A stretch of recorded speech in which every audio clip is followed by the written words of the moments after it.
Welcome to the Do the World. We all have not even 10 times boarded a motorcycle in our lives.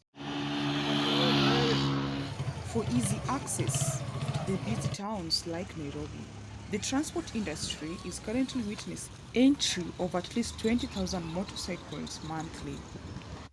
Majority of these Ndudi drivers are still paying loans, but to those who have fully paid their loans, life is smooth and tasty. Say for 5 years nilianza 2018 2017 hapa, so mi na maintain hapa juu at least inalipa as long as nitapata tu na nijipange nazo vizuri, itanisaidia kati zile ndo zingine za kufanya kazi kwa ofisi. So ni Mungu kusaidia kwa barabara, na pia sisi tunajichunga kwa kuto overspeed, naenda na ile speed nzuri tu sitaanza kucontrol. Ndio tuko shule kajifunza kupata license, lakini hizi zingine wewe ndio unajichunga mwenyewe. Ndio ukipita kwa town unakutaka kumeandikwa 50 level 50, so hiyo ndio una maintain hiyo 50 speed. Hizo hata kitu kitokea tu ni kazi kama ile kazi nyingine. Kwa na kusaidia kulipa rent, unasomesha mtoto shule, na unalipa school fees.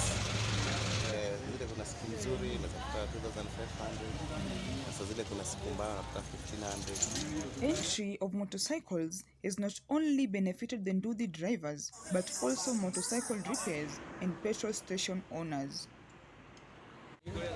Bike wiring, well,